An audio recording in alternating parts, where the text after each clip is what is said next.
She was beaten, bound, and left to freeze in a snowstorm. Then a Hell's Angel became her last hope. The snow came down like a punishment. It fell in thick, heavy sheets across the mountain, burying the road, swallowing the trees, turning the whole world into a blinding wall of white. The wind screamed through the pines. Branches cracked and snapped under the weight of the ice. It was the kind of storm that made people stay inside, lock their doors, and thank God they were not caught outside. Maya Carter was caught outside.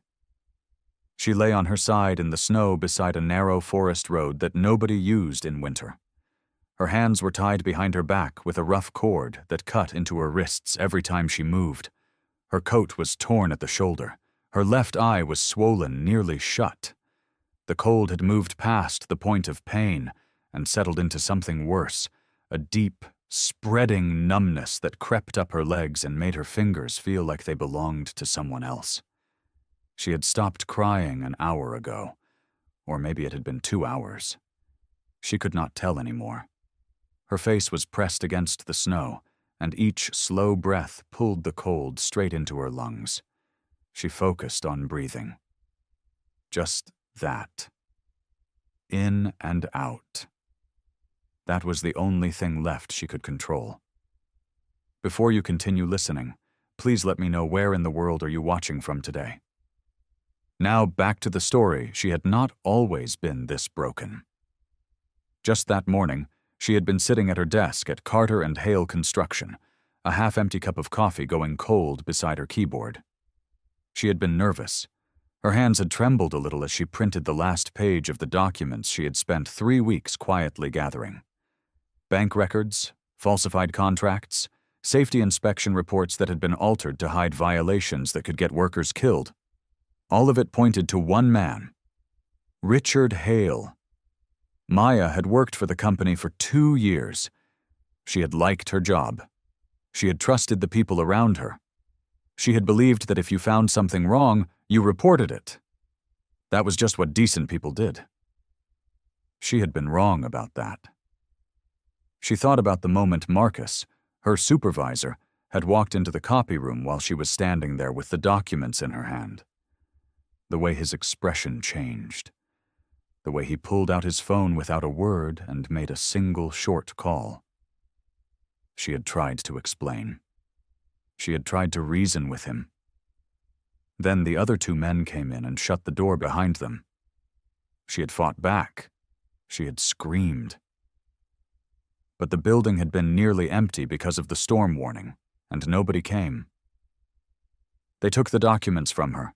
They tied her hands with the cord from a window blind. They put her in the back of a truck and drove her up the mountain in silence while the snow began to fall.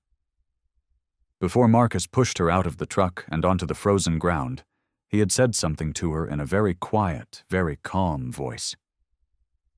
"The storm will take care of the rest." Then the taillights disappeared into the white. That had been a long time ago. Long enough for the snow to begin covering her legs. Long enough for the feeling to leave her feet completely. Long enough for her to stop believing anyone was going to find her on a forgotten road in the middle of a blizzard that had shut down the entire mountain. She closed her eye. Just for a moment, she thought. Just to rest. Then she heard something. It was faint, almost swallowed by the wind. A low, mechanical growl cutting through the storm from somewhere far down the road. Maya's eye opened. She lifted her head from the snow, every muscle screaming at the effort. Her frozen cheek scraped against the ice. She blinked against the wind and the dark. And there it was. A single headlight moving through the blizzard like a slow, burning star, the growl of an engine growing louder. The dark silhouette of a large man on a motorcycle coming through the storm. Maya tried to call out. No sound came, and then the darkness took her. The torn fabric caught his eye first. It was a small thing. A ragged strip of dark green cloth snagged on a low pine branch near the edge of the road. Most people would have ridden straight past it. Most people would have kept their head down against the wind and focused on getting home. Jack Reynolds was not most people. He squeezed his brakes and brought the motorcycle to a slow, grinding stop on the icy road. The engine rumbled beneath him. He sat for a moment, the snow driving hard against his leather jacket, his gloved hands still gripping the bars. He stared at the fabric. It flapped once in the wind like a small, desperate flag. He swung off the bike. The snow was already past his boot tops. Every step took effort, the kind that made his knees burn and his muscles work twice as hard. He pushed through it anyway, moving toward the fabric, then past it, his eyes scanning the ground. He almost missed her. She was mostly covered. The snow had been falling long enough that it had softened her outline, blurring her into the white ground like she was already part of it. But there was the shape of a shoulder, the curve of a coat, the pale side of a face pressed against the ice. Jack dropped to his knees beside her. "Hey." His voice was low and rough. He pulled off his glove and pressed 2 fingers to the side of her neck. Her skin was ice cold. But there was a pulse, weak and slow, like a clock winding down, but it was there. She was alive. He looked up at the storm around him. The road was invisible in both directions. The wind was getting worse. His motorcycle could not carry both of them through this, not safely, not on roads he could no longer see. But he knew this mountain. He had ridden it since he was 19 years old. He knew every curve and every shortcut. And he knew that about a quarter-mile north through the trees, there was an old cabin, a hunting shelter, abandoned for years but still standing. It would have to be enough. He worked fast. He untied the cord from her wrists and felt something tighten in his chest when he saw the raw, angry marks it had left on her skin. He pulled off his heavy outer jacket and wrapped it around her as best he could. Then he gathered her up, one arm beneath her knees and one behind her back, and he stood. She weighed almost nothing. That scared him more than anything else. He carried her through the trees, moving as steadily as he could, keeping her head tucked against his chest to block the wind. The snow pushed back against every step. His boots broke through the crust and sank deep. His shoulders burned. His fingers, now without the gloves he had tucked around her, went numb fast. He kept walking. The cabin appeared through the dark like something from a dream, small and weathered, the boards gray with age, but the roof was whole, and the door gave way when he kicked it open with the flat of his boot. He carried her inside and pulled the door shut behind him. The wind died to a moan. He laid her down on the old wooden cot against the far wall and immediately went to the iron stove in the corner. There was dry wood stacked beside it, left by whoever had used this place last. His frozen hands fumbled with the matches from his jacket pocket, the one still wrapped around her. He got it on the 3rd try. The fire caught. He worked for the next hour without stopping. He found a wool blanket folded on a shelf and layered it over her. He melted snow in an old tin pot for water. He checked her pulse again and again. He looked at the swelling around her eye, and the cuts along her cheek, and the bruising that spread across her jaw, and he felt that tight feeling in his chest turn into something that stayed. He pulled a wooden stool close to the cot and sat down. He was not going anywhere. The fire crackled and threw warm orange light across the small room. Outside, the storm howled and shook the walls. Inside, the only sounds were the fire, the wind, and the soft, slow rhythm of her breathing. Jack watched her breathe and let that be enough. Then she stirred. It happened slowly, a small movement of her fingers, a tightening of her brow. Then her one good eye opened, just barely, blinking against the firelight. She looked up at him. Jack sat very still. He knew what he looked like. He knew the tattoos climbing up his neck and the scar along his jaw and the size of him, sitting there in the dim light, did not exactly say safe. He had lived with that his whole life. Her eye went wide. Her breath came in sharp and fast. She pressed herself back against the wall with whatever strength she had left, which was almost none, and her voice came out cracked and barely a whisper. "Please," she said. "Please, don't hurt me." Jack did not move. He kept his hands open on his knees where she could see them. He kept his voice low and even, the way he had once learned to speak around a rescued dog that had been kicked too many times. "Nobody's going to hurt you," he said. "You're safe, I promise." She stared at him. That one open eye was full of fear and exhaustion, and something else. Something that looked like a person who had already decided there was no such thing as safe anymore. He did not push her. He just sat there, still as the walls around them, and let her look. After a long moment, her body stopped pressing backward. She did not relax exactly, but the sharp, panicked breathing slowed down a little. She pulled the blanket tighter around herself and watched him the way a person watches something they cannot yet decide about. Jack stood up slowly, making sure she could see every movement before he made it. "I'm going to get you some water," he said. "That's all." He moved to the stove, poured water from the tin pot into a cracked ceramic mug he had found on the shelf, and carried it back. He set it down on the floor right beside the cot instead of handing it to her directly. Then he stepped back and sat on the stool again. She looked at the mug. She looked at him. Then she reached down and picked it up with both hands, her fingers trembling from cold or fear or both. And she drank. That was how the night ended. Morning came gray and quiet. The storm had not stopped, but it had softened some. The wind no longer shook the cabin walls. Snow still pressed against the one small window, blocking most of the light, but pale slivers of white morning crept in around the edges. Maya woke to the smell of something warm. She opened her eyes slowly. The fire was still going. The cabin was still standing. And the man from the night before was crouched in front of the stove with his back to her, stirring something in the tin pot. She lay still and watched him. He was big, broad across the shoulders, thick through the arms, the kind of size that could fill a doorway without trying.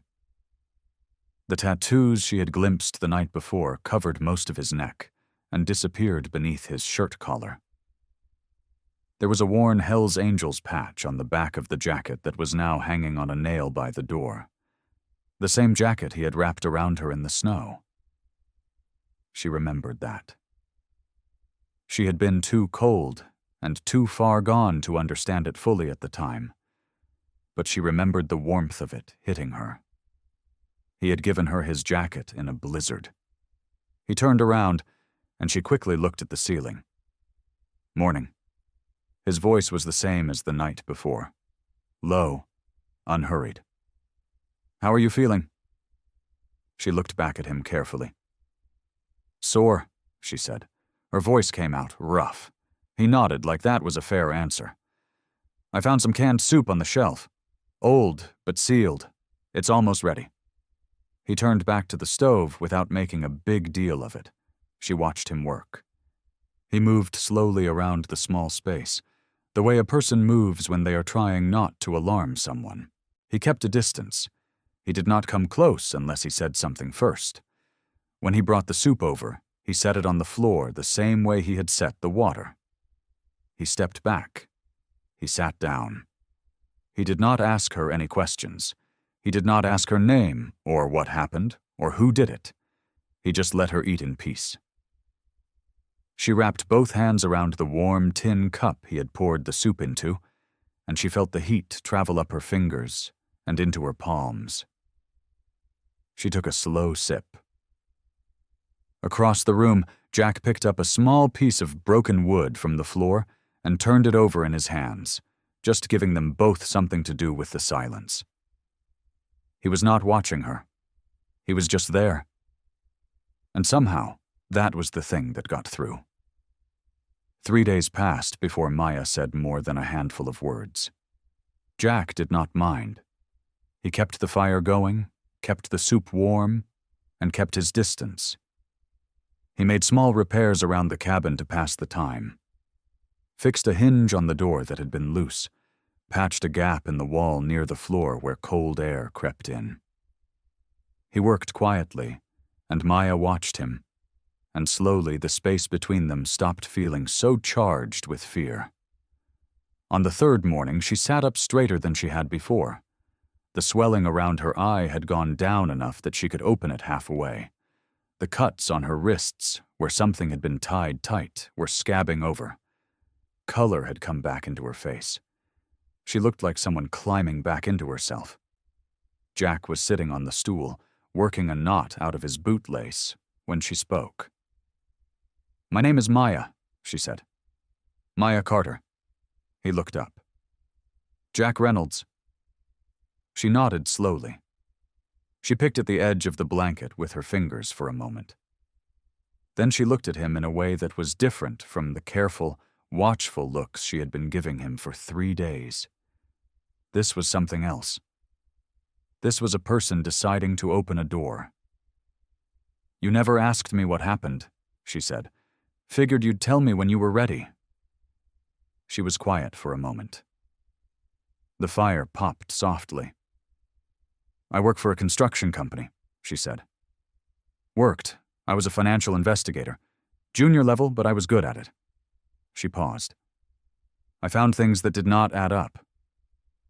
Jack set the bootlace down and gave her his full attention. "My boss, Richard Hale." She said the name like it tasted bad. "He owns Hale Construction. Half the county knows his face. He's on the news sometimes, shaking hands at charity events." She let out a short breath. "But the money inside that company does not move the way it should. He was stealing from workers, changing contract numbers after people signed them, covering up safety violations on job sites." She swallowed. "One of those violations. A worker got hurt last spring, badly, and Hale paid someone to change the report." Jack said nothing. He just listened. "I documented everything. Took me 2 months." Her voice got quieter, but steadier. "I put it all on a flash drive. I was going to take it to the State Financial Oversight Board the next morning." She glanced down at the coat folded on the cot beside her. "But someone found out." "Who?" "2 of the men from the company. Guys I had eaten lunch with. Sat in meetings with." She pressed her lips together for a second. "They came to my apartment. They told me to hand over everything. When I didn't, they—" She did not finish that sentence. She did not need to. Jack's jaw tightened, but he kept his face calm. He stayed still. "They drove me up the mountain," Maya said. "Tied my hands. Told me the storm would handle things for them." She finally looked up and met his eyes. "They work for Hale. Not just at the company. I mean, they work for him. Whatever he needs handled. That is what they do." The full shape of it settled over Jack like a weight. These were not scared men who had panicked. They had planned it. They had driven her up here deliberately, in the middle of a blizzard, on a road that nobody would use until the snow cleared. They had expected the cold to do the rest. And somewhere out there, Richard Hale was waiting to hear that Maya Carter had not survived the storm. Jack looked at her, then at the frosted window, then back at her. She was watching him carefully. "The flash drive," he said. Maya reached into the lining of the coat beside her and pulled out something small. A tiny black flash drive, no bigger than a thumb. "I hid it before they took me," she said. "They searched my pockets, They didn't check the lining. Jack looked at it, sitting in her palm. He thought about what it meant that she was alive, and what it meant that the men who left her here did not know that yet. Jack brought Maya's bag in from the corner where he had set it when he first carried her inside. It was a dark green canvas bag, the kind with 2 shoulder straps.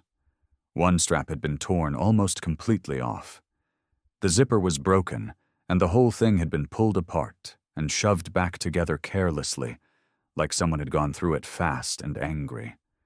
Maya sat up on the cot and took it from him. She held it in her lap for a moment before she opened it. Jack stood back and gave her space. She went through it slowly. A few folded papers, soaked through and ruined. A small notebook with the cover torn off. A phone, cracked and dark and useless without power. A set of keys. A thin wallet with her ID card still inside. She held the ID for a second longer than everything else. Then she set it all aside and looked at the bag itself. "They took my laptop," she said. "It was in here, and a folder I had with printed notes." She ran her hands along the inside of the bag. They were thorough. "But not thorough enough," Jack said. Maya almost smiled. Almost. She pulled the coat off the cot beside her. It was a heavy winter coat, deep navy blue, with a fleece lining. The outside was scuffed and dirty from the snow. The right sleeve had a long tear across it.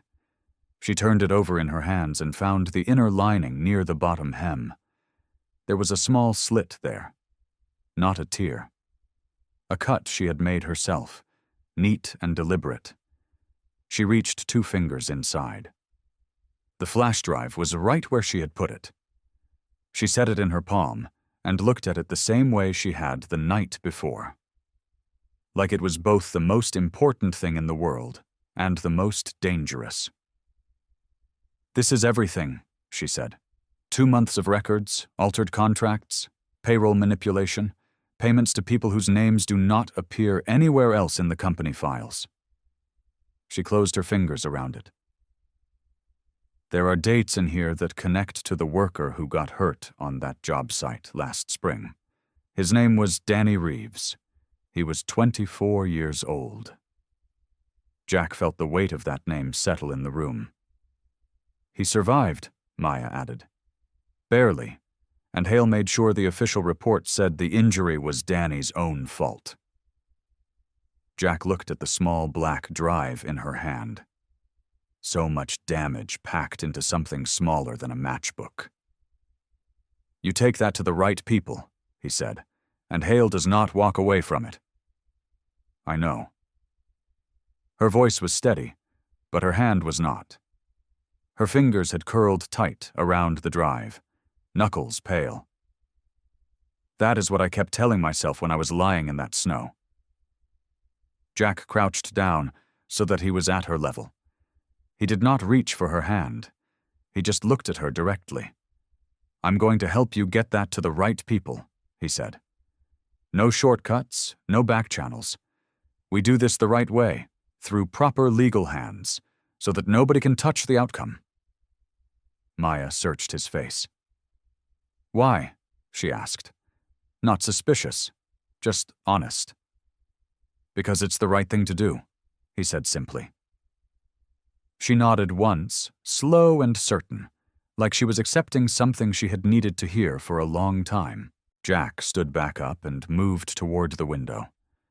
The storm had thinned overnight. The snow was still deep, but the wind had dropped and the sky was a pale, flat gray instead of the howling white it had been for days. The trees were visible now. So was the road. That was when he saw it. Tire tracks, fresh ones cutting through the snow on the road below the tree line. Not old. Not from before the storm. These had been made after the worst of it passed, sometime in the last few hours, and they had stopped, right at the turnoff that led toward the cabin. Jack stayed very still. "Maya," he said quietly, "come away from the window." Maya did not ask questions. She slid off the cot and moved to the side wall, pressing her back against the rough wood paneling. Her breathing stayed quiet. Her eyes went straight to Jack. He was still at the window, but he had shifted his body sideways so that only a sliver of his face was near the glass. He watched the road below without moving, without making a sound. The tire tracks were deep and deliberate. Whoever had made them had slowed down at that turnoff. Not passed through, not driven on. Slowed down and stopped, like they were looking for something, like they were looking for her. Jack pulled back from the window and crossed the room in a few long, quiet steps. "We need to move," he said. His voice was low and flat, not panicked, just sure. "How long ago do you think they were there?" Maya asked. "Recent. Snow hasn't drifted back into the tracks yet." He picked up his jacket from the chair and pulled it on. "Which means they could come back." Maya looked down at the flash drive still in her hand. She tucked it back into the slit inside her coat lining and pressed the fabric flat. Jack was already moving through the cabin. He checked the back door, tested the lock, then looked out the small side window that faced the tree line. Nothing moving out there. Just stillness and snow and the pale gray sky pressing down over everything. He came back to the center of the room. "There's a place we can go," he said. "It's about 30 miles out from here. An old community shelter the club has run for years. Warm, stocked, and off the kind of roads that people like Hale's crew would think to check." Maya pulled her coat on carefully, wincing when the movement caught her ribs. She did not complain. She just breathed through it and kept going. "Can you ride?" she asked. "In this?" "The main road will be rough, but passable," Jack said. "We stay off the open stretches, use the service route through the lower pass. Longer, but safer." He pulled a folded wool blanket from the shelf above the cot and handed it to her. "You'll need this around your shoulders once we're moving. Wind will be sharp even if the snow is let up." Maya took it. She looked at him for a moment, really looked, the way someone does when they are trying to understand something they cannot quite put into words yet. "They found this road fast," she said quietly. Jack nodded. He had been thinking the same thing. "They know the mountain," he said. "Or someone told them which roads to check." He paused. "Either way, it means they are not guessing anymore." Maya sat with that for a second. She had hoped, somewhere in the back of her mind, that maybe they had given up. That the storm had convinced them she was gone and they had moved on. That she had a little more time. The tire tracks had taken that hope and buried it. "They're really not going to stop," she said. It was not a question. It was the sound of someone accepting a hard truth out loud for the first time. "No," Jack said, "they're not." He said it plainly, and without any softness, because she deserved the truth more than she deserved comfort that wasn't real. Maya stood up straighter. She tucked the blanket under her arm and looked toward the door. "Then let's go," she said. Jack pulled on his gloves and checked his pockets. Keys, a small utility tool. The folded piece of paper where he had written the shelter's address, more out of habit than need, since he knew those roads by heart. He moved to the door and put his hand on the latch. Then he paused and looked back at Maya standing in the middle of that cold little cabin with a broken bag over one shoulder and a coat held together by determination. "Stay close," he said, "and trust me." Maya met his eyes. "Okay," she said. And she meant it. The ride down the mountain was slow and careful. Jack kept the bike steady, picking his way through the packed snow with the kind of patience that only came from years of knowing exactly what a machine could and could not do. The wind had dropped. The snow had thinned to a fine, pale dust that drifted sideways across the road, rather than falling straight down. The sky was still gray and heavy, but the worst of the storm had finally pulled back. Maya held on with both arms around Jack's middle, the wool blanket tucked tight against her chest between them. Every bump in the road sent a small ache through her ribs. She breathed through each one and kept her head down against the cold. The service route through the lower pass wound through thick stands of pine trees that blocked most of the wind. The road was narrow and uneven, more of a trail than anything else, but it was passable. Jack had been right about that. He had been right about most things so far. By the time they reached the flat roads below the mountain, the snow was thinner on the ground, and the sky had opened up just enough to let in a pale, weak kind of light. It was not warm, but it felt like the day was at least trying. Jack pulled off the main road about 30 miles out, just like he had said, and turned down a long gravel lane lined on both sides by old oak trees. At the end of the lane sat a wide, low building with a metal roof and a long covered porch running across the front. Warm light glowed through the windows. 2 pickup trucks and 3 motorcycles were parked out front. Smoke curled up from a chimney at the far end. Maya climbed off the bike slowly. She straightened up and looked at the building. She did not know what she had expected. Something rougher, maybe. Something darker.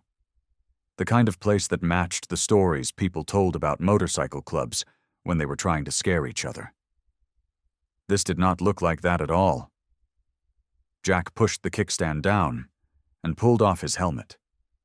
He nodded toward the door. "Come on," he said. Inside, the shelter was warm and full of noise, not loud or chaotic noise, just the steady, comfortable sound of people moving around and doing things. Long folding tables filled the center of the room, and at those tables sat people Maya did not expect to see. An older woman in a thick sweater eating a bowl of soup. A man in a work coat leaning over a map with 2 other men, pointing at something. 3 kids sitting on the floor near the far wall, wrapped in blankets, one of them asleep against a pile of coats. The men who moved through the room were big. Most of them wore leather vests with patches. Some had tattoos covering their arms and necks. They looked exactly like the kind of people that made strangers cross the street. But they were carrying bowls of food to the tables. They were kneeling down to talk to the kids on the floor. One of them was on his knee beside the older woman, listening carefully while she talked, and nodding like whatever she was saying mattered to him very much. Maya stood in the doorway and watched all of it for a moment. Nobody had asked her to explain herself. Nobody had looked at her with suspicion. A man with a gray beard and kind eyes came over, handed her a mug of hot coffee without a word, and went right back to what he was doing. She wrapped both hands around the mug and felt the warmth spread into her fingers. For the first time since she had woken up on that cold cabin floor with her hands bound and her whole body hurting, Maya felt something she had almost forgotten existed. Safe. She stood there holding that feeling carefully, the way you hold something fragile that you are afraid of dropping. Jack came to stand beside her. He glanced at her face and saw it. That quiet, settled look that had not been there before. He reached into the front pocket of Maya's bag to pull out a dry cloth to wipe down his jacket. His hand came back out holding her identification card instead. He looked at it without meaning to. The name printed below hers stopped him completely. Emergency contact. Thomas Carter. Jack went very still. The mug in his own hand lowered slowly. His jaw tightened. Something moved across his face that he clearly had not been prepared for. His eyes stayed fixed on that name like he was reading it a second time to make sure he had it right. His hand closed around the card gently, and he stood there in the warmth and noise of that shelter, not moving, not speaking, just holding the name of a man who had once saved his life. Maya woke to the smell of coffee and something warm cooking on a stove somewhere nearby. She lay still for a moment, looking up at the ceiling. Plain wooden boards, a single light fixture. The steady hum of voices coming from the main room down the hall. It took her a few seconds to remember where she was. Then it all came back. The shelter. The ride down the mountain. The gray-bearded man who had handed her the coffee without asking a single question. She sat up slowly. Her ribs still ached. Her wrists were still tender where the rope had been. But the deep, bone-cold chill that had lived inside her since the storm was finally gone. She dressed carefully and made her way down the short hallway toward the smell of the coffee. Jack was already up. He was sitting at one of the long tables near the window, both hands around a mug, looking out at the morning. The sky outside had turned a pale, clean blue. The snow on the ground caught the early light and held it. It looked almost peaceful out there now. Hard to believe what it had been like just hours before. He heard her come in and turned his head. "How'd you sleep?" he asked. "Better than I have in a while," she said honestly. He nodded and got up without another word, poured a second mug of coffee, and set it on the table across from his own. She sat down and wrapped her hands around it the same way she had the night before. For a few minutes, neither of them spoke. The shelter was quieter in the morning. The families and the older woman were still asleep. One of the other bikers moved through the kitchen in the back, and the sound of a pan settling on a stovetop drifted out. Jack set his mug down. He looked at the table for a moment, like he was choosing his words carefully. "Your emergency contact," he said. "On your card." He paused. "Thomas Carter." Maya looked at him. "That's my dad," she said. Jack nodded slowly. "He's still living out here?" Something shifted in Maya's expression. Just a small thing. A quiet softness that carried a little pain with it. "No," she said. "He passed about 3 years ago. Heart attack. It was fast." She looked down at her coffee. "They said he didn't suffer. I keep holding on to that." "I'm sorry," Jack said. And he meant it. The words came out low and plain, without any decoration. Just real. Maya gave a small nod. He was a good man. The kind of good that was just natural to him, you know? He didn't make a big show of it. He just looked at people and saw the best in them, even when they were making it real hard. She smiled a little at that last part. Especially then, actually. He always said the people everyone else gives up on are usually the ones who need somebody the most. Jack was very still across the table. Maya kept talking, quietly, like she was just remembering out loud. "He ran a small contracting outfit when I was growing up. Nothing fancy. But he always had somebody extra around. Some kid who needed work. Some person who needed a chance to get back on their feet." She turned the mug slowly in her hands. He never talked about it like it was something special. It was just what you did for people. That was his whole philosophy. Jack's jaw moved. He looked down at his hands. "Thomas Carter," he said again, almost to himself. Maya looked at him more carefully now. Something in his voice had changed. "Jack?" she said. He lifted his eyes to hers. And for the first time since she had met him, the steady, unreadable wall he kept up was completely gone. What was underneath it was raw and open and real. "Your dad gave me a job when I was 17 years old," he said. "I was angry and broke and headed somewhere bad real fast. Everybody in town had already decided what I was going to be." He stopped, swallowed. "Everybody except him." Maya went very still. She stared at him across the table. The coffee mug sat forgotten between her hands. He hired you? She said quietly. Shoveling? Hauling materials? Cleaning up job sites? Jack's voice was steady, but something underneath it was not. I wasn't easy to be around back then. I had a chip on my shoulder the size of a boulder. I showed up late my first week, made excuses, talked back. He shook his head slowly. Most bosses would have cut me loose after day 3. But not him, Maya said. But not him. Jack turned his mug on the table. He pulled me aside one afternoon. I figured he was going to fire me.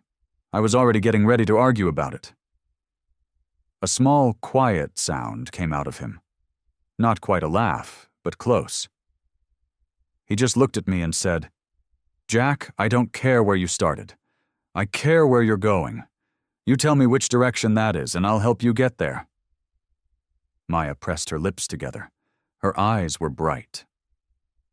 That sounds exactly like him, she whispered. I didn't know what to do with that, Jack said. Nobody had talked to me like that before. Not a single person. He looked at his hands again. Big, rough hands, covered in old ink. I worked for him for 2 years. He taught me how to show up for something, how to be responsible to somebody other than myself. When I left town, I was still rough around the edges. But I was different. He changed the direction I was pointed. He paused. I don't know who I would have been without those 2 years. The shelter was quiet around them. Soft morning light stretched across the floor in long yellow shapes. Maya pulled the flash drive from the pocket of her borrowed jacket and set it on the table between them. Then help me with this, she said. For him. Jack looked at the small silver drive sitting there in the light. Then he nodded once and got up to find a laptop from the shelf along the back wall. One of the bikers had left an old one there for general use. He brought it back, opened it, and Maya plugged the drive in. The files came up slowly. Spreadsheets, scanned documents, photographs of altered contracts, a long chain of emails between Richard Hale and people Maya recognized by name. She walked Jack through each one in a low, careful voice, explaining what she had found, how long it had taken her to piece it together, the names of the workers who had been shorted on pay, the safety violations that had been buried, the money that had moved through accounts that had no business reason to exist. Jack listened to all of it without interrupting. His expression was serious and focused. This is real, he said when she finished. I know it's real, Maya said. I just don't know if real is enough. It's enough. His voice was firm, but not hard.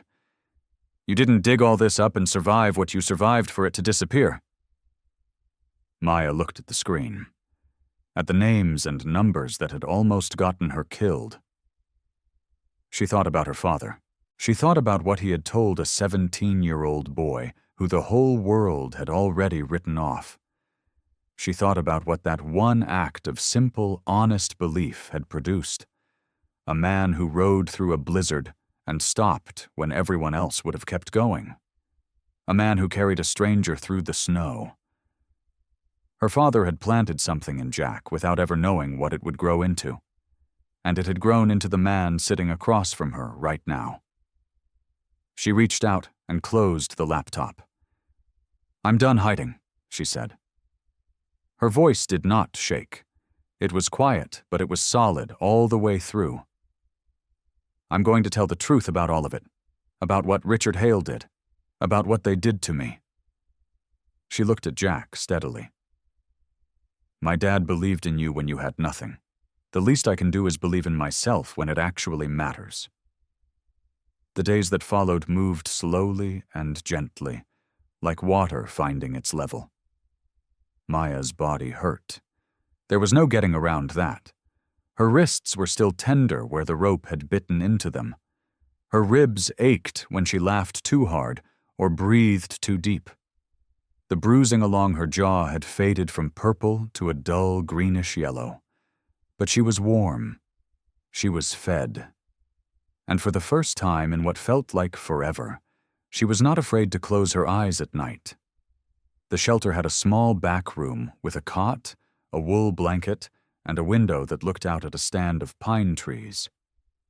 Maya slept long and deep there. She woke each morning to the smell of coffee and the low sound of voices in the main room. Real voices. Steady ones. Big Eddie brought her soup on the second day without being asked. He just appeared at the door with a wide ceramic bowl and a hunk of bread, and set it on the table beside her like it was the most natural thing in the world.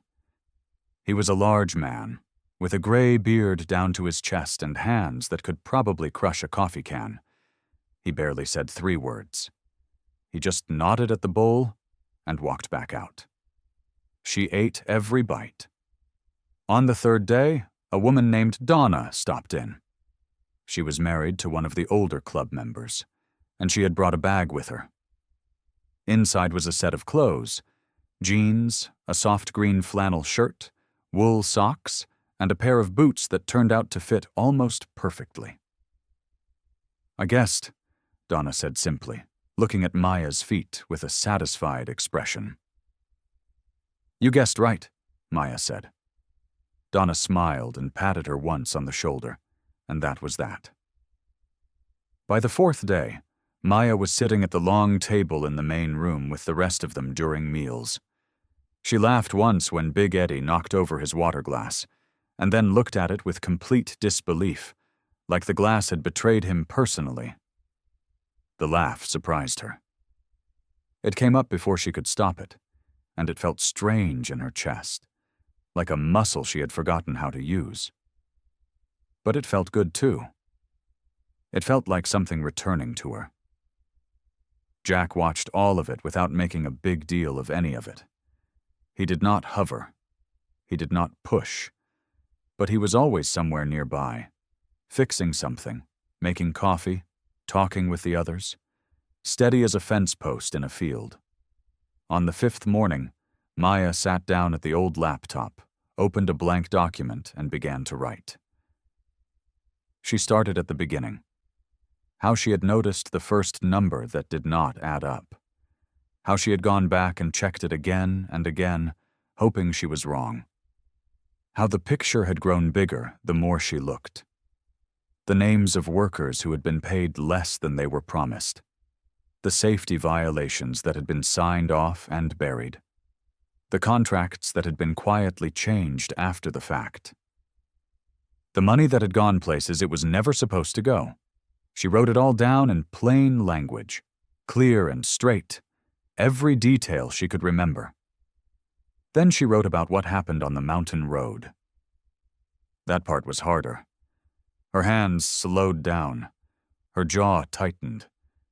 But she kept going. She wrote about the cold and the rope and the darkness and the sound of the truck pulling away. She wrote about the headlight in the storm. When she finished, she read it back once. Then she pulled out the small voice recorder one of the bikers had found in a donation box, and she read the whole thing aloud.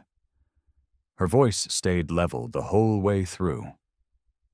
Not because it was easy, because she had decided it would not stop her. When she was done, she set the recorder down on the table. Jack was standing near the window. He turned to look at her. "He's going to push back hard," Jack said quietly. "Richard Hale is not going to sit still for this. You know that." Maya looked at him and nodded. "I know," she said. The next morning, Maya woke to the sound of boots on gravel. She pulled back the curtain above her cot and looked out. The sky was pale and gray, the kind of gray that came after a heavy storm, soft and clean and quiet. The snow on the pine branches had settled overnight into thick, white clumps. The air looked cold and still. Jack was already outside. He was standing in the shelter's small side yard with a man Maya had never seen before. The man had a young boy beside him, maybe 7 or 8 years old, both of them looking worn down in a way that had nothing to do with the weather. Their clothes were clean but old. The boy's jacket was too thin for the temperature. Jack was listening to the man talk. He did not interrupt. He did not look away. He just stood there with his arms loose at his sides, nodding slowly, letting the man get it all out. Then he clapped the man on the shoulder once, said something low, and disappeared into the back of the shelter. He came out 2 minutes later with a folded blanket, a paper bag of food, and a small blue winter coat that looked almost brand new. The boy's face changed when he saw the coat. Jack knelt down to the boy's level and helped him put it on. He tugged the zipper up, straightened the collar, and gave it one firm pat. The boy looked down at himself and then looked up at Jack with wide eyes. Jack smiled. It was the easiest, most natural thing in the world. Maya let the curtain fall back. She stood there in the small back room for a moment, not quite sure what to do with the feeling sitting in her chest. She had heard the rumors about Jack Reynolds long before she ever met him. Everyone in town had. He was a Hell's Angel. He had a record. He was someone you crossed the street to avoid. People said his name the way they said a warning. She had believed all of it. She had believed it without ever once asking if it was the whole story. She got dressed, pulled on the wool socks Donna had brought her, and walked out into the main room. The day moved the way the ones before it had. Full and steady. 2 older women from a neighboring road came by in the afternoon. A fallen tree had taken out part of the fence along their property, and they were afraid about their animals getting out. Jack drove out with Big Eddie and 2 of the others, and they were back within 2 hours. Done.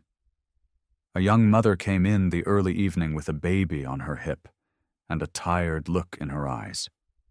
The power at her place had been out since the storm hit. Jack made a phone call. Within the hour, someone was heading out to look at the line. Maya watched all of it. She helped where she could. She refilled coffee mugs. She sat with the young mother while the baby slept and talked about nothing in particular, just enough to pass the time and take the edge off the worry. Small things. But she was paying attention. Later that night, after the shelter had gone quiet and most of the others had drifted off, Maya found Jack sitting outside on the old wooden bench near the front door. He had a coffee in his hand, and he was looking up at the sky. The clouds had cleared. The stars were sharp and cold above the tree line. She sat down beside him. For a while, neither of them said anything. Then Maya spoke. "I judged you," she said, "before I ever knew you. I heard your name and I decided I already knew who you were." Jack looked at her sideways but did not say anything. "I'm sorry for that," she said. "I was wrong." Jack was quiet for a moment. He turned the coffee mug slowly in his hands. "I've done things I'm not proud of," he said finally. "When I was young and angry and stupid. That part is true." He paused. "But a man who knew better than most people gave me a chance once. Told me I wasn't stuck being who I'd been." He looked out at the trees. Took me a while to believe him, but I got there. Maya sat with that. "He was right," she said quietly. Jack nodded once, slow and certain. "Yeah," he said. He was. The news hit on a Tuesday morning. Maya was sitting at the shelter's small kitchen table with a mug of tea when Donna came in and set a tablet down in front of her, without a word. Her face said everything. Maya looked at the screen. Richard Hale was standing at a podium outside the town hall. He was dressed sharp. Dark coat, clean tie, silver hair combed back. He looked calm. He looked confident. He looked like a man who had nothing in the world to worry about. Behind him stood 3 men in suits. Lawyers, Maya guessed. Maybe more. She pressed play on the video. "I have been made aware," Richard said, his voice smooth and steady, "that a former employee has been making very serious claims about my company and my character." He paused. Let the silence do its work. "These claims are false. They are the invention of a troubled young woman who was let go from her position after a pattern of dishonesty and poor performance." Maya's stomach dropped. "I feel nothing but compassion for her," Richard continued, "but compassion does not mean allowing false accusations to go unanswered. My company has served this community for over 20 years. The people who work for me know the truth, and the truth will come out." He stepped back from the podium. The camera cut away. Maya set the tablet down. She stared at the table, the wood grain, the small coffee ring stain near the edge, anything to hold on to. Donna put a hand on her shoulder. "Don't let him get in your head." But he was already there. Maya had known Richard Hale was powerful. She had known he had money and connections, and the kind of reputation that took years to build and almost nothing to protect. She knew all of that. But seeing him stand up there with that calm, practiced look on his face and call her a liar so cleanly, so publicly, so easily, it felt like being hit all over again. She picked up her phone and saw the messages already coming in. People she barely knew. Former co-workers, someone from her old neighborhood. Most of them were kind, some of them were not. One message just said, "Why would you do this to him? He gives people jobs." She put the phone face down. Jack came in a few minutes later. He looked at Donna. He looked at Maya. He pulled out the chair across from her and sat down. "I saw it," he said. "Everyone saw it," Maya said.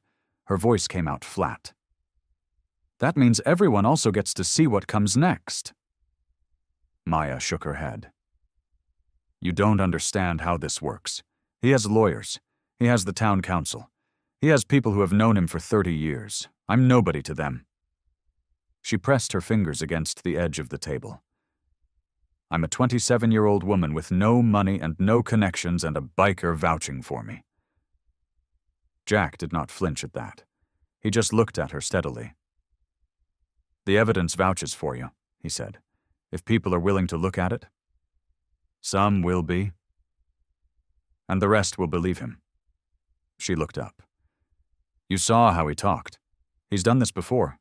He knows exactly what he's doing." Jack was quiet for a moment. "Yeah," he said. "He does. Which means he's scared."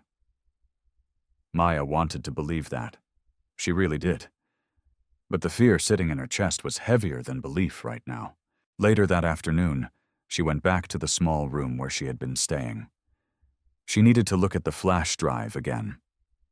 She needed to hold the evidence in her hand and remind herself it was real, that she had not imagined everything, that she had not risked her life for nothing. She reached into the inside pocket of her coat. She checked it twice, then a third time. She pulled the coat off and went through every pocket slowly. She checked under the cot. She checked inside her bag. The flash drive was gone. Maya sat down on the edge of the cot and stared at the empty coat in her hands. Gone. The next morning came gray and cold. Maya had not slept much. She had spent most of the night going over every moment of the past 2 days in her mind, every place she had been, every time she had set her coat down, every hand that had come near her things. Nothing added up. She got up before anyone else and started searching again. Quietly. Carefully. She went through the small room piece by piece. She checked inside her shoes. She unfolded every item of clothing. She got down on her knees and looked under the cot frame, running her hand along the dusty floor until her fingers were cold. Nothing. She moved out into the hallway and retraced her steps from the day before. The kitchen. The front room. The bench near the door where she sometimes sat to lace up her boots. She checked between the cushions of every chair. She asked Donna gently if anything had been found on the floor. Donna looked at her with soft, worried eyes. "No, honey. Nothing." Maya stood in the middle of the front room and pressed both hands flat against her stomach, like she was trying to hold herself together from the outside. The flash drive was gone. She had carried it through a blizzard. She had protected it when her hands were tied and her body was broken and the cold was trying to take her. She had kept it safe through all of that. And now, in a warm shelter surrounded by people who meant her no harm, it had vanished. It felt cruel. It felt like the world was reminding her that no matter how hard she fought, she was going to lose. She heard boots on the wooden floor behind her. Jack. She did not turn around right away. She just stared at the frost patterns climbing up the front window. "Still nothing," she said. "I know." He came and stood beside her. Not too close, just close enough. "We'll keep looking." "There's nothing left to look for." Her voice cracked on the last word and she hated it. She pressed her lips together. He did this. Somehow he got to it. I don't know how, but he did. Jack was quiet for a moment. "Maybe," he said. "Or maybe it's somewhere we haven't thought of yet." Maya shook her head. "Jack. He stood up in front of the whole town yesterday and called me a liar. He has lawyers. He has people who will back up every word he says. And now I have no drive, no proof, and a story that sounds exactly like what he said it was." She finally looked at him. Her eyes were dry, but her chest was aching. "How do I fight that?" Jack looked at her for a long moment. His face was steady, not forced, not pretending everything was fine, just steady. "Your father used to say something to me," he said. "Back when I was 17 and convinced my life was already over." He paused. "He told me that the truth doesn't disappear just because someone tries to bury it. He said the only way it stays buried is if the people who know it decide to stop digging." Maya felt something tighten in her throat. "He believed that," she whispered. "He lived it," Jack said. "And he raised you to live it too." She looked away, out the window again, at the pale morning sky and the snow that had settled quiet and still over everything. Her father had been a careful man, a practical man. He used to say that important things were too important to keep in just one place. When she was little, she remembered him explaining that to her at his old cabin, showing her where he kept his documents, his records, his notes. He always kept copies. Her breath caught. She turned to Jack slowly. "My father's cabin," she said. "He had a storage box there. He never threw anything away." She felt something shift inside her chest, something that had been completely dark a moment ago. He knew about Hale. He mentioned it once, years ago, and I didn't understand what he meant at the time. Jack looked at her carefully. "You think he kept records?" "I think," Maya said quietly, "he kept everything." The roads up the mountain were still rough. Jack took it slow. The snowplow had come through sometime in the early morning hours, pushing the worst of it to the sides, but patches of ice still stretched across the asphalt in long, flat sheets that caught the pale winter light. Jack kept both hands steady on the handlebars and leaned into each curve like he had done it 1,000 times before. Maya sat behind him, her arms around his waist, her chin tucked low against the wind. She had not said much since they left the shelter. Neither had he. There was nothing that needed to be said right now. The road required attention, and the quiet between them was not uncomfortable. It was the kind of quiet that two people settle into when they understand each other well enough not to fill every moment with noise. The trees on either side of the road stood heavy and white. Their branches drooped under the weight of the snow. Every now and then, a small load of it would slip off a branch and fall in a soft heap to the ground below. The world looked washed clean. Still, like it was holding its breath. Maya watched it all pass.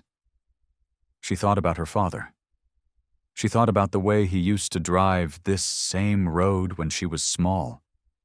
She would sit in the passenger seat of his old truck and count the mile markers. He would point out animal tracks in the snow along the tree line and quiz her on what made them. Deer, fox, sometimes a black bear from the ridgeline, though she never saw one. He had loved this mountain. He had loved the quiet of it. And somewhere up ahead, in the cabin he had kept long after she grew up and moved away, he may have left behind one last piece of the truth. The turnoff appeared. Jack slowed and guided the motorcycle off the main road onto a narrow lane that cut through a stand of tall pines. The lane had not been plowed. The snow here came up to the top of the tires. The bike moved through it in a slow, grinding crawl, and for a moment Maya was not sure they would make it. But they did. The cabin appeared through the trees. It was small, smaller than Maya remembered. The roof held a thick blanket of snow, and the front porch railing had partially collapsed under the weight of an ice-covered branch that had come down sometime during the storm. The windows were dark. The door was shut tight. Jack cut the engine. The silence rushed in. Maya climbed off the bike first. Her boots sank into the snow up past her ankles. She stood still for just a moment and looked at the cabin. Something in her chest pulled tight. The last time she had stood in front of this door, her father had still been alive.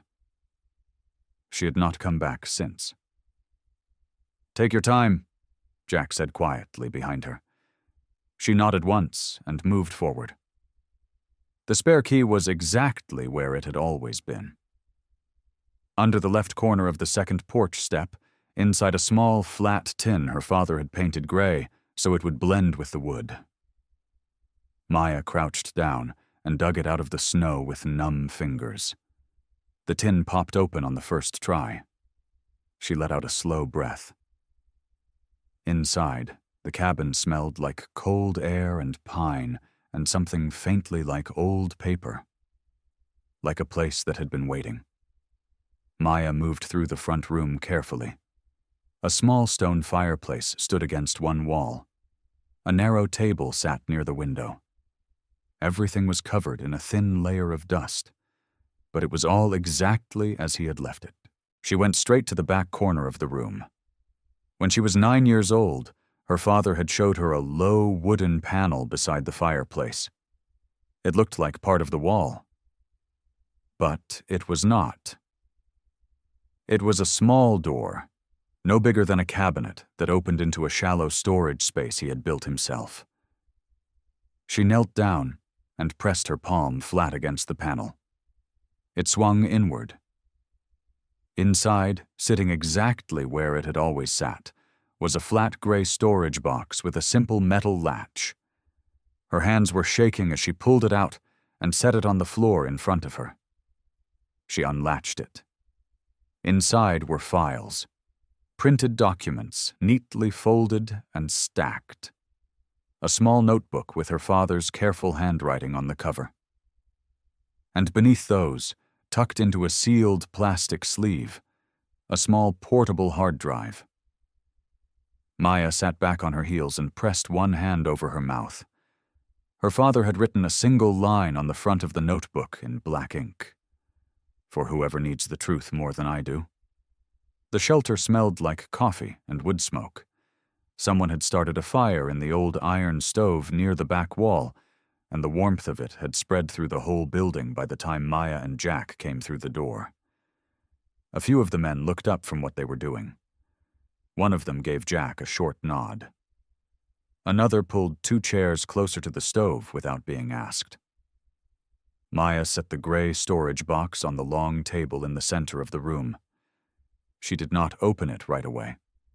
She stood with both hands resting on top of it and looked down at her father's handwriting on the notebook cover. The words had not changed. They still sat there, plain and quiet, like a question waiting to be answered. For whoever needs the truth more than I do. She was the whoever now. She opened the box. Jack pulled a chair up beside her and sat down. He did not rush her. He just waited, his big hands folded together on the table, watching her go through the contents the same calm way he did everything. Maya laid the documents out one by one. The printed files were organized. Her father had been thorough, the same way she always tried to be. There were contract records with numbers that had been changed by hand. There were dates that did not match up. There were names of workers who had filed complaints that never went anywhere, and beneath those were internal company memos that should not have existed outside of Richard Hale's private office. Her father had been collecting this for a long time. Maya touched one of the pages gently, like it might come apart if she pressed too hard. "He knew," she said quietly. "He knew before I did." Jack did not say anything. He just looked at the page she was holding. She set it down. She reached for the small, portable hard drive in its plastic sleeve and held it up to the light from the window. It was an older model, but it looked intact. Clean. Like it had been kept safe on purpose. "This is enough," she said. "With what I already had on the flash drive and everything in here, this is more than enough." She meant it. She could feel it. The pieces had always been there. Her father had built the foundation without knowing she would one day be the one standing on it. But then the feeling shifted. It crept in slow, the way cold air finds the gap under a door. She thought about Richard Hale. She thought about the way he carried himself. The pressed shirts and the easy smile, and the way every person in town seemed to think he was one of the good ones. She thought about what he would do when this came out, what he would say. And then she thought about Jack. She set the hard drive down on the table. "He's going to go after you," she said. Jack looked at her. "Hale." She kept her eyes on the documents. "When this comes out, when I go forward with all of this, he is going to point straight at you. He is going to tell people that a Hell's Angel was involved, and make it sound like the whole thing was cooked up by someone with a criminal record." She finally looked up. "He will try to make people believe that you were using me somehow, that you had a reason." Jack was quiet for a moment. The fire crackled in the stove. Then he said, "He would not be the first person to do that." There was no bitterness in his voice, just honesty. Plain and flat, the way someone speaks about a thing they have already made peace with. But Maya saw something in his eyes that told a different story. It was there for just a second before he looked away. A small, tight thing sitting just below the surface.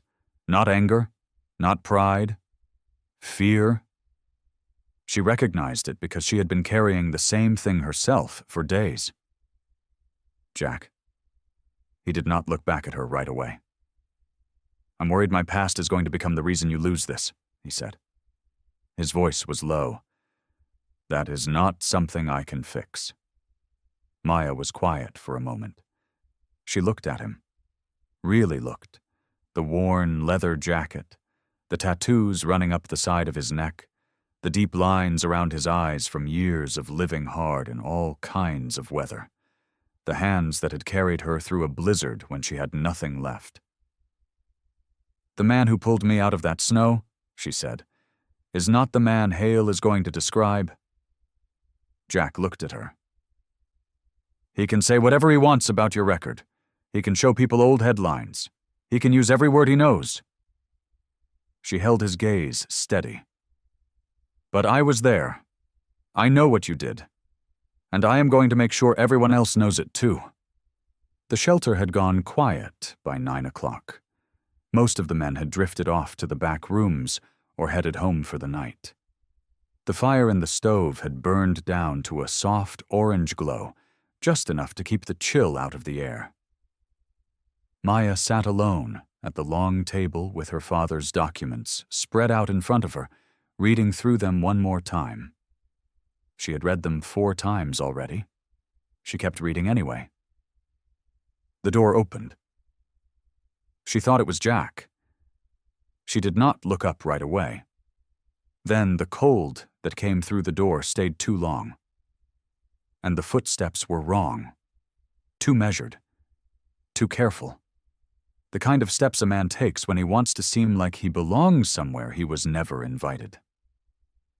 Maya looked up. Richard Hale stood just inside the doorway.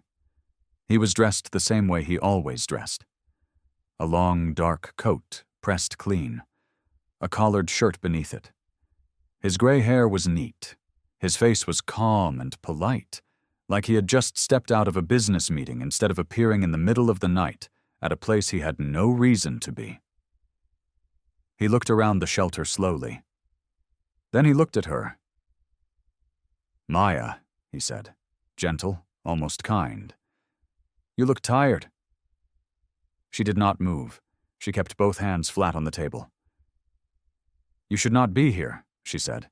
He stepped further inside and let the door close behind him. He did not come close. He just stood in the open space near the entrance, his hands in his coat pockets, looking at her the way a man looks at something he is deciding whether to keep or throw away. "I came to talk," he said. "That is all. There is nothing to talk about." Richard tilted his head slightly. A small smile crossed his face, patient and easy, like she had said something a little naive. "You are about to make a very serious mistake," he said, "and I think part of you already knows that." Maya said nothing. He walked a few slow steps closer and stopped. His eyes moved to the documents on the table. He looked at them for a moment without any change in his expression. Then he looked back at her. "Nobody is going to believe this," he said. "You understand that, right? You are a junior investigator with a damaged reputation, sitting in a building full of convicted criminals, holding documents that any decent lawyer will tear apart in 20 minutes. His voice stayed smooth, patient, almost reasonable. "And the man standing next to you has a record that goes back further than you have been alive." The words landed heavy. Maya felt them settle in her chest.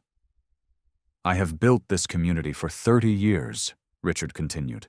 "I have employed hundreds of families. I have shaken the hand of every official in this county.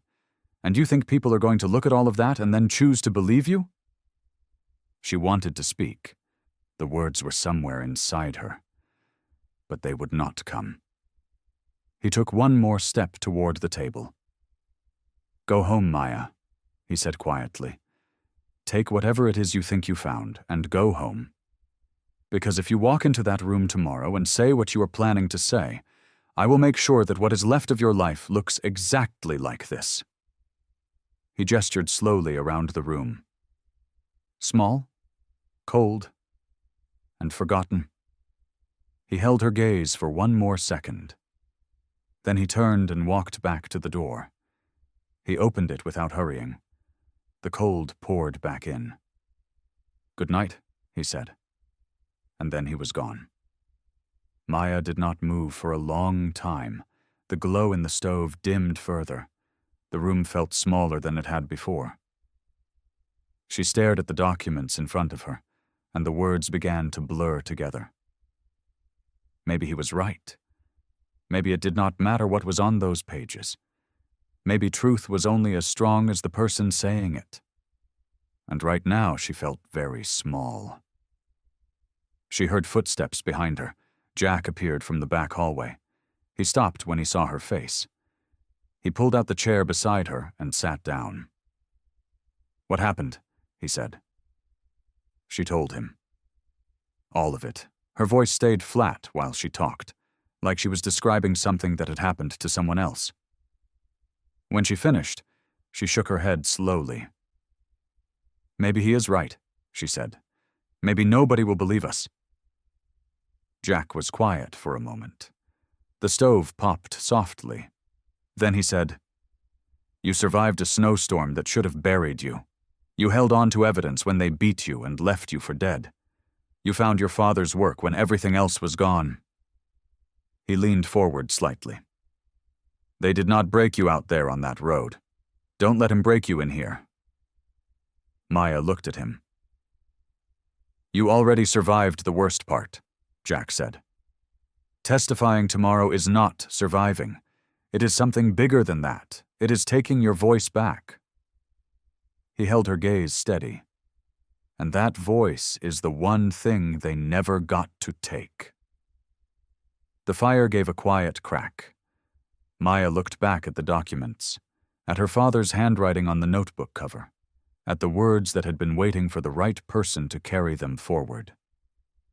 She straightened in her chair. "Okay," she said. Her voice was quiet, but it was steady. "I will testify." The morning came in gray and cold.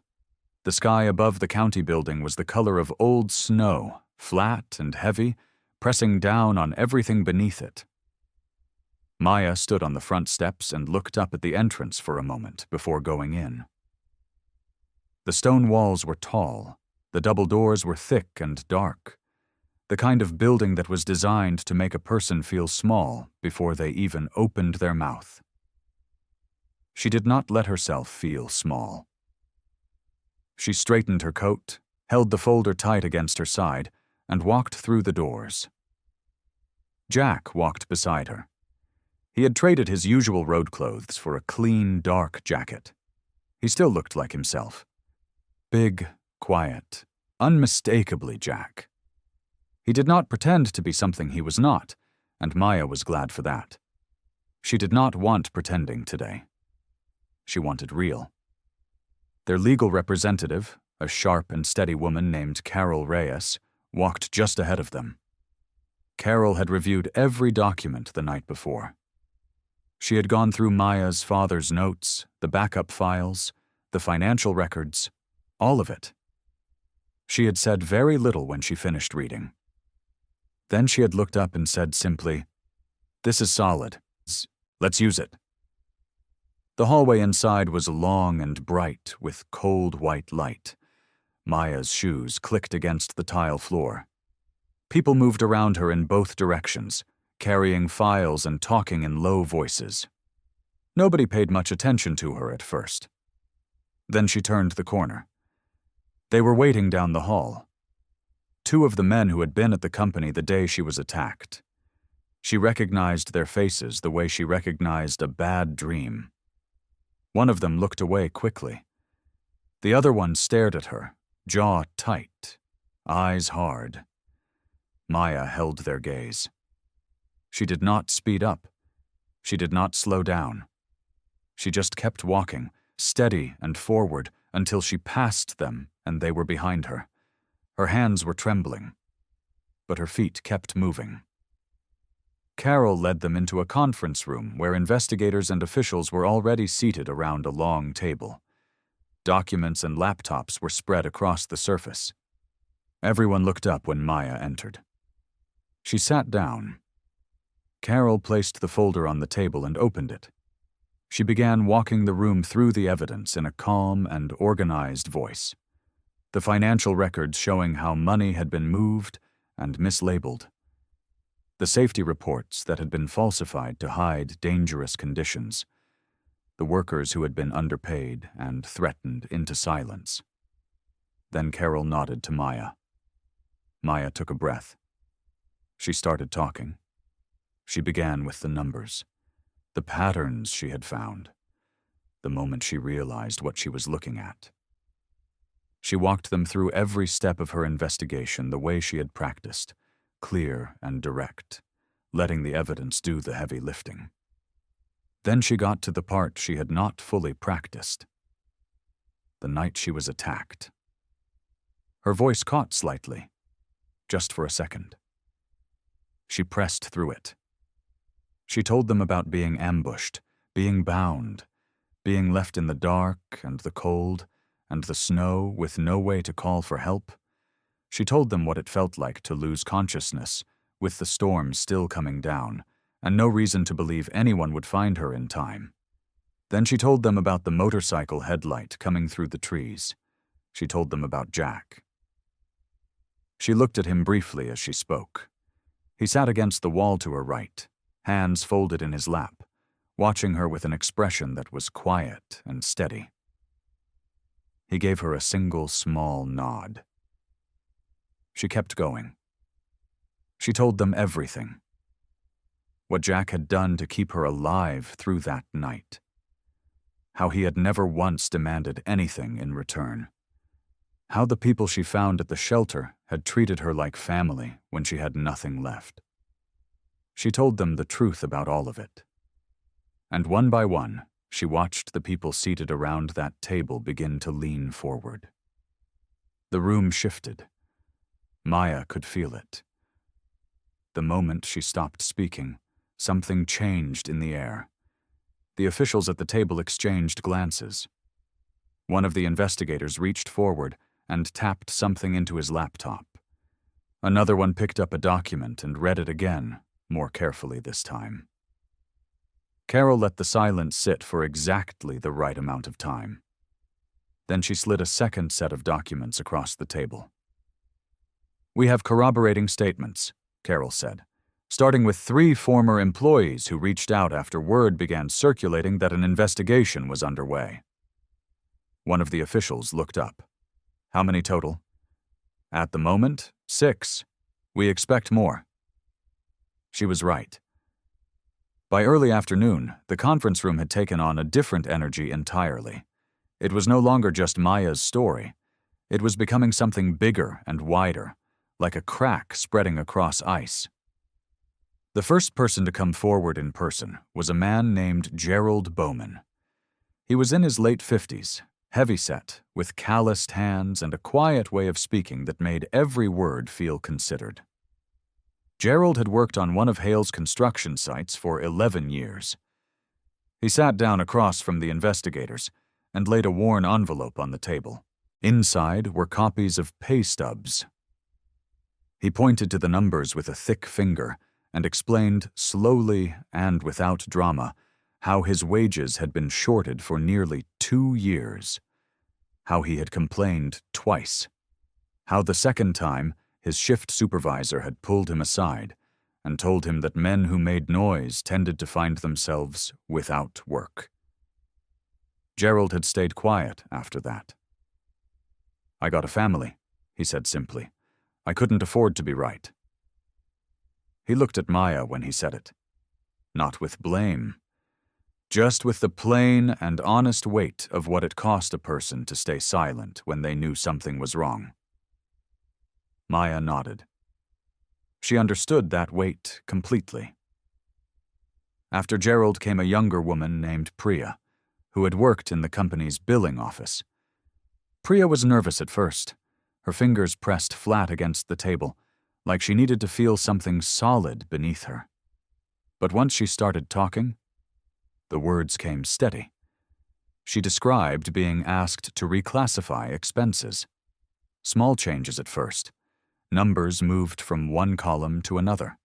Her supervisor had framed it as routine. But over time, the adjustments grew larger and less explainable.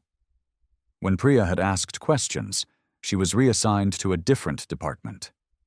She had kept screenshots.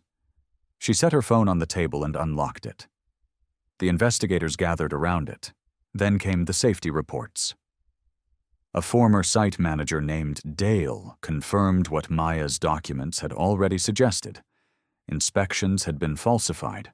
Known hazards had been logged as resolved when nothing had been fixed. One of those hazards had resulted in an injury that cost a worker the full use of his left hand. That worker had signed a settlement. He had been told it was standard. He had not been told he was also signing away his right to speak about what happened.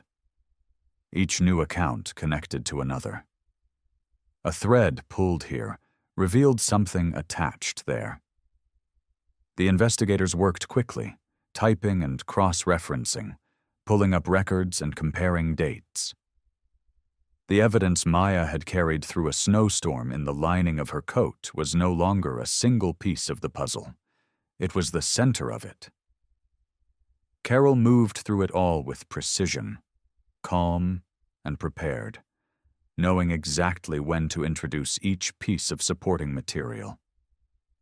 Maya sat through most of it in quiet observation, watching the shape of what she had survived slowly become the shape of something that could change things for real people.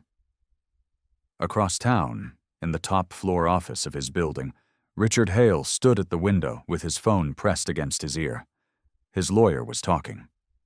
Richard was not listening. He was watching a black sedan pull into the parking lot of the county building below, and he recognized the seal on its door. His jaw tightened.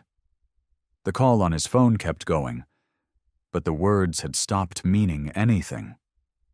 He was watching the door of that building and understanding, for the first time, that he was no longer the one holding the cards. The parking lot outside the county building was quiet. Most people had already gone inside. The afternoon had turned gray and cold, the kind of cold that settled into your coat and stayed there. Maya stood near the side entrance, breathing in the sharp air, giving herself a moment before she went back in. She heard footsteps behind her. She turned. Richard Hale was walking toward her. He looked different outside of a conference room or a news photo. Smaller, somehow. His coat was expensive, and his shoes were polished, but there were lines around his eyes that had not been there 6 months ago. His jaw was set. His hands were loose at his sides, but his fingers were moving slightly, like he was working through something in his head. Maya did not step back. She held still. "I'd like a word," Richard said. His voice was the same as always, smooth and measured. The voice of a man used to having conversations go the way he planned them. "I don't think that's a good idea," Maya said. "It won't take long." He stopped about 6 feet away, close enough to talk, far enough to look reasonable. "I just want you to understand something before this goes any further." Maya waited.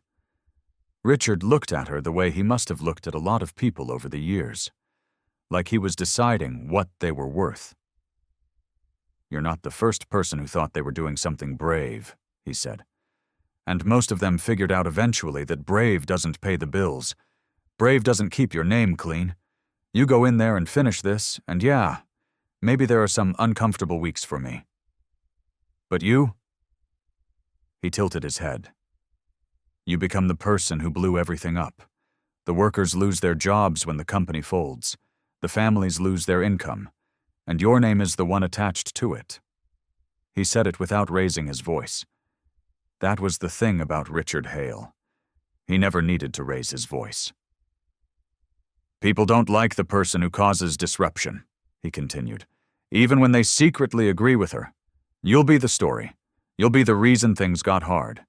And I've been around long enough to know that people forgive powerful men a whole lot faster than they forgive young women who make noise." Maya felt the words land. She felt the old fear try to climb back up into her chest. But she also felt something else, something that had been building since a cold night in a cabin on the mountain. Since a man with tattoos on his hands had handed her a cup of warm water and said nothing about what he expected in return. "You're scared," Maya said. Richard's expression shifted, just slightly. "That whole speech," she said. "Every word of it was for you, not for me." Something moved in his eyes, not quite anger, something closer to panic dressed up as confidence. He stepped forward. "You should think very carefully," he started. "That's enough." The voice came from behind her. Jack Reynolds stepped around from the side of the building. He was not rushing. He was not loud. He walked with the slow and certain ease of a man who had already decided exactly how far he was willing to go. He stopped beside Maya. He looked at Richard the way you look at something that has already been figured out. Richard's eyes moved from Maya to Jack and back again. He read the tattoos. He read the leather vest. His mouth opened slightly. Jack did not raise his voice either. "She doesn't need me to fight her battles," Jack said. "She already won them. What she doesn't need is you wasting her time." He pulled out his phone. He dialed a number. He held it to his ear. "Yeah," he said into the phone. "He's in the parking lot outside the east entrance." A pause. "Yep, we'll stay right here." He ended the call and slipped the phone back into his pocket. Then he looked at Richard one more time. "You don't get to decide who deserves forgiveness," Jack said quietly. "But you also don't get to escape what you did." 2 officers came around the corner of the building less than 3 minutes later. Maya recognized one of them. Detective Brianne Vasquez, a sharp and steady woman who had spent the last 2 months going through every document Maya had handed over. She walked with purpose. Her partner stayed a half step behind her. Richard saw them coming. Something changed in his face. The smooth edges fell away. For just a moment, underneath all the polished confidence and the expensive coat, Maya saw what had always been hiding there. Fear, raw and real and impossible to dress up. "Mr. Hale," Detective Vasquez said. Her voice was calm and professional. "We need you to come with us." "This is unnecessary," Richard said. His voice cracked at the edge. He cleared his throat. "I was simply having a conversation." "You can explain that inside," Vasquez said. She stepped to his side. Her partner moved to the other. Richard looked at Maya one last time. She did not look away. She had spent months being afraid of that look. The cool, measuring stare of a man who thought he could decide what she was worth. But standing there in the gray afternoon cold, with the wind pulling at her coat, Maya realized something. He was not looking at her like she was nothing. He was looking at her like she had won. The officers guided him towards the building entrance. Richard did not fight them. That was the thing about men like him. They made a lot of noise before consequences arrived.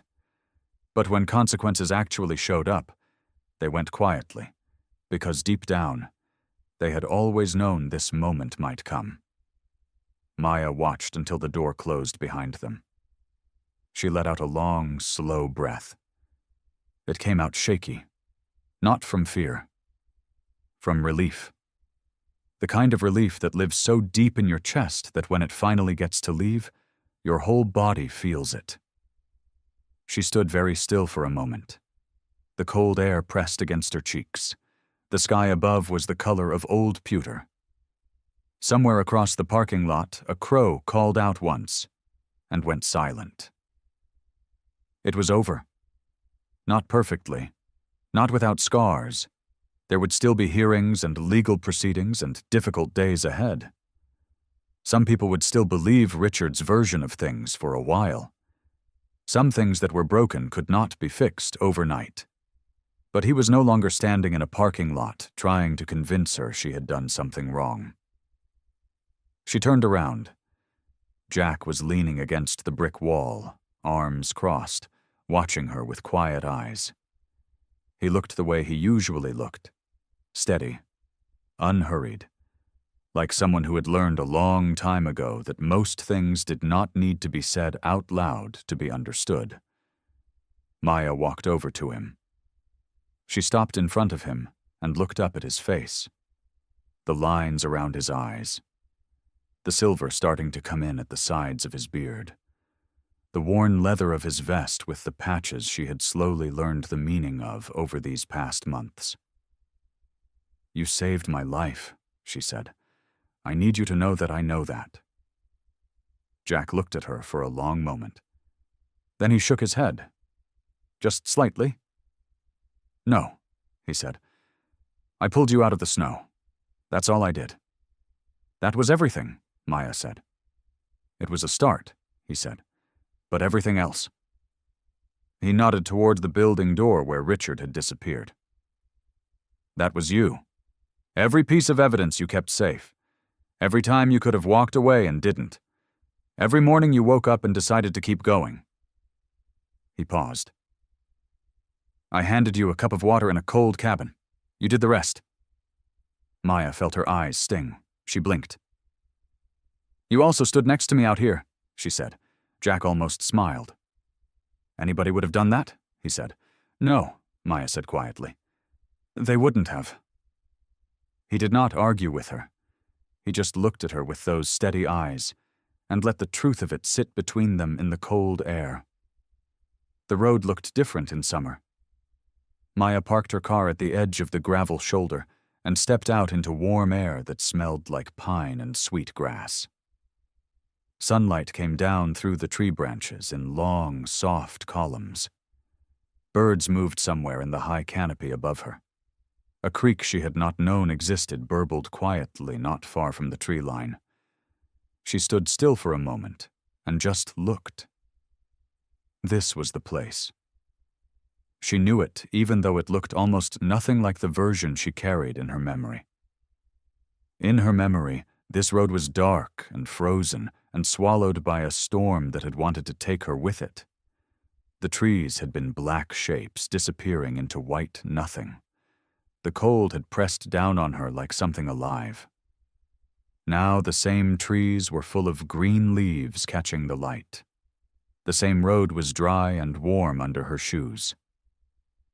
She walked a few steps into the soft grass at the edge of the tree line.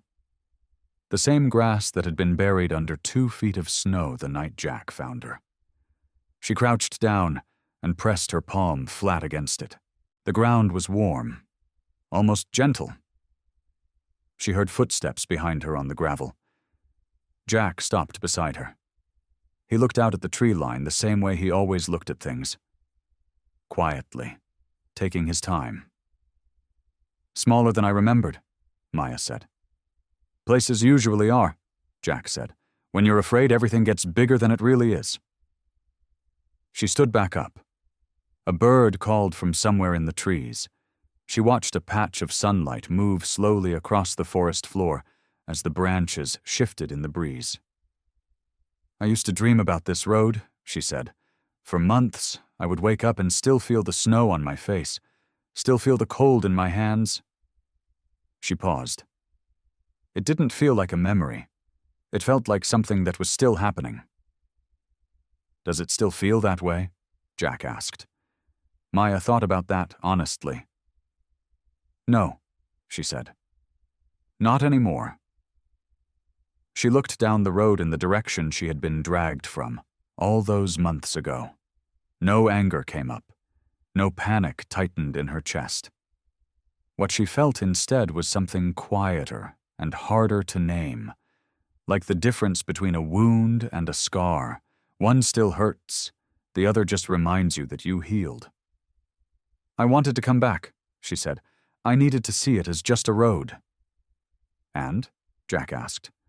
It's just a road, she said simply. Jack nodded once. They stood together for a while without talking. That was one of the things Maya had come to appreciate most about Jack. He never filled silence just to fill it. He let things breathe. After a while, Maya said, I've been thinking about my dad.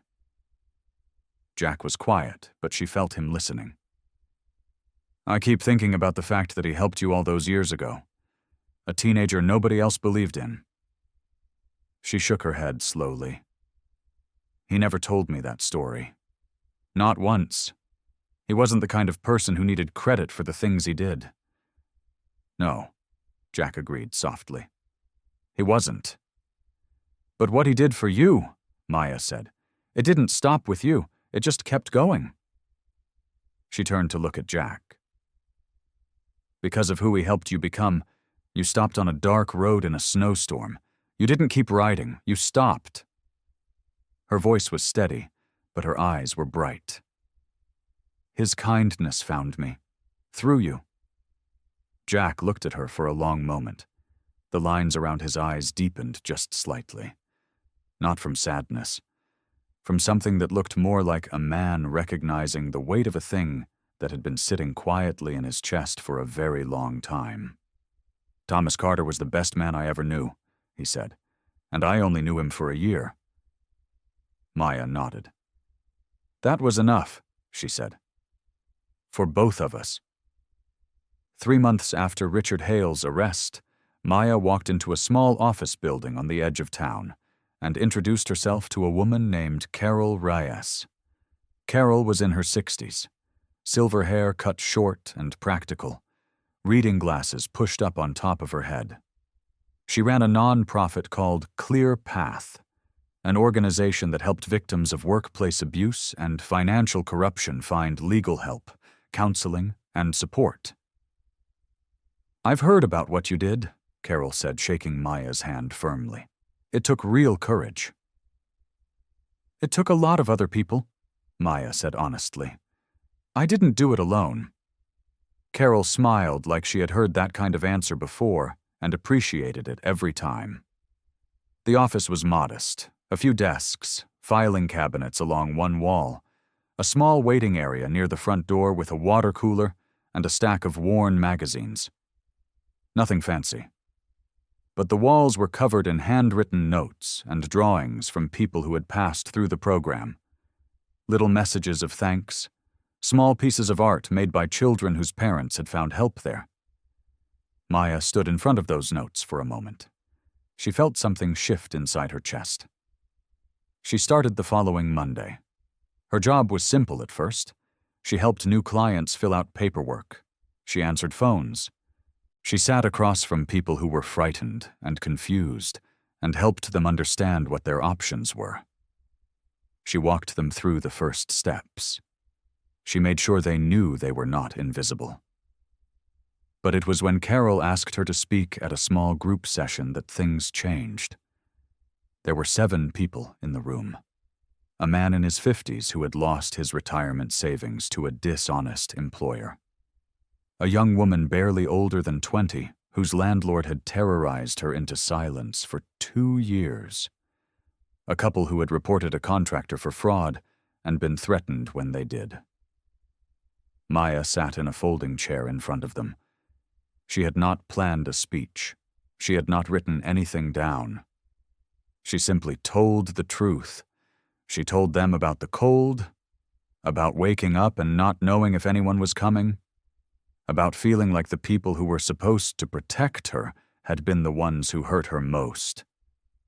She told them about the fear of speaking up when the person you were accusing had money and power and a reputation everyone trusted.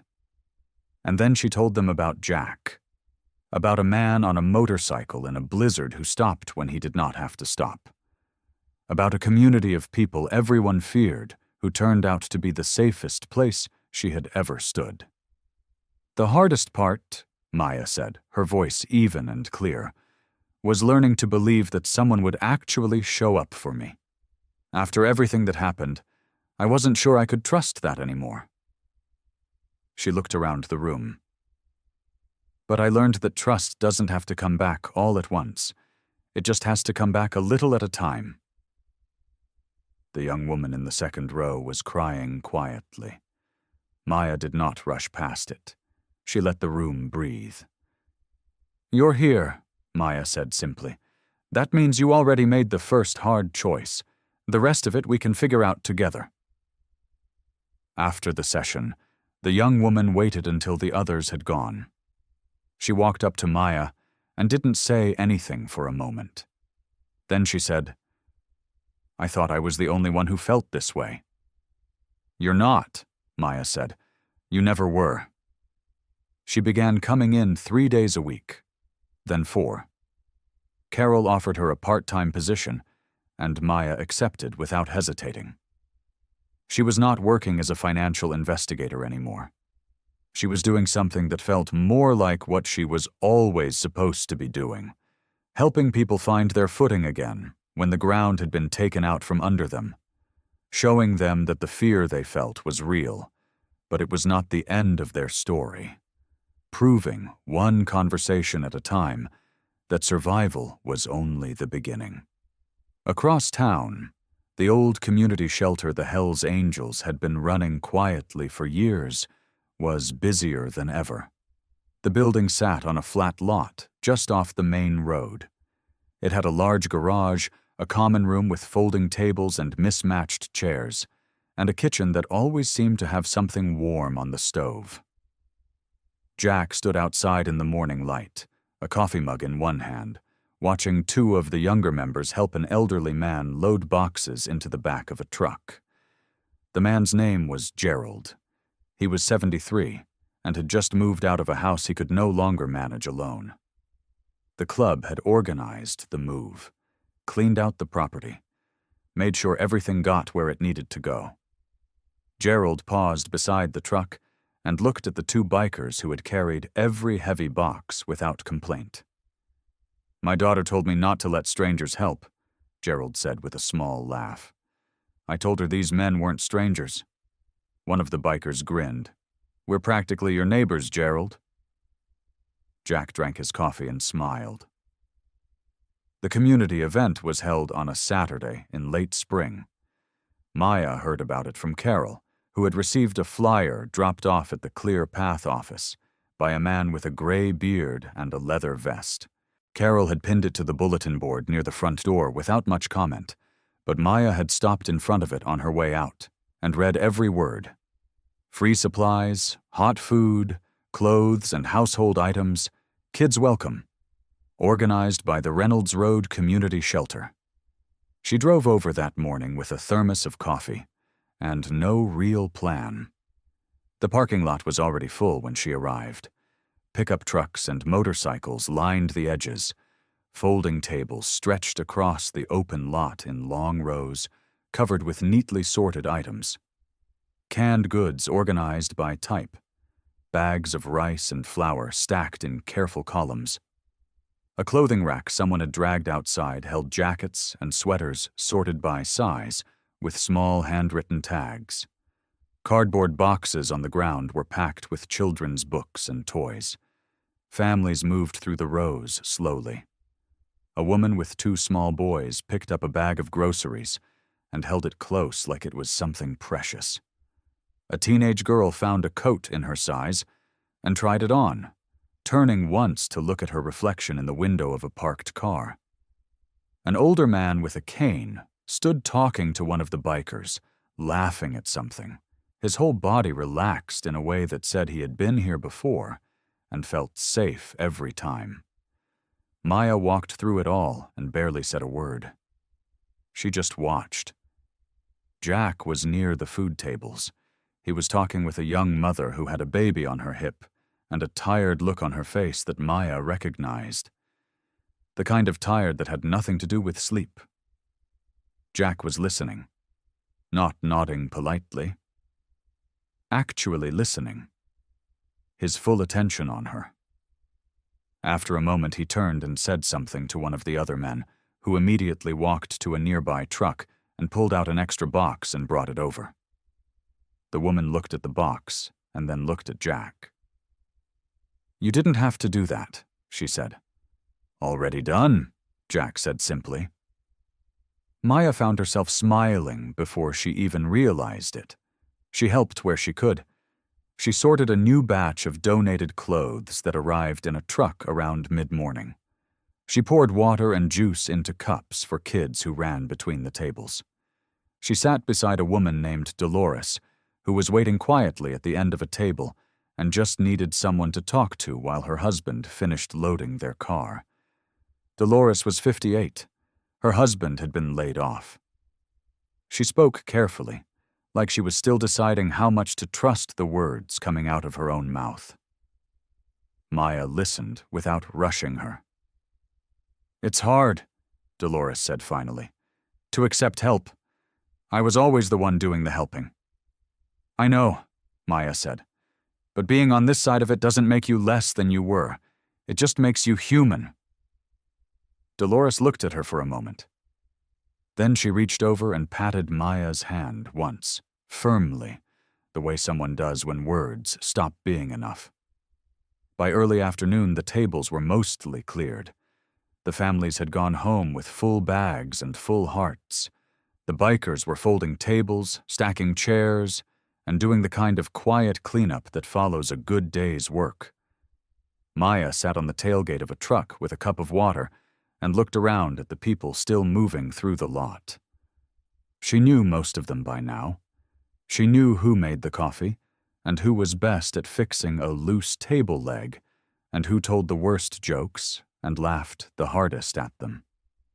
She knew which ones were soft when a child was nearby, and which ones would carry anything heavy without being asked.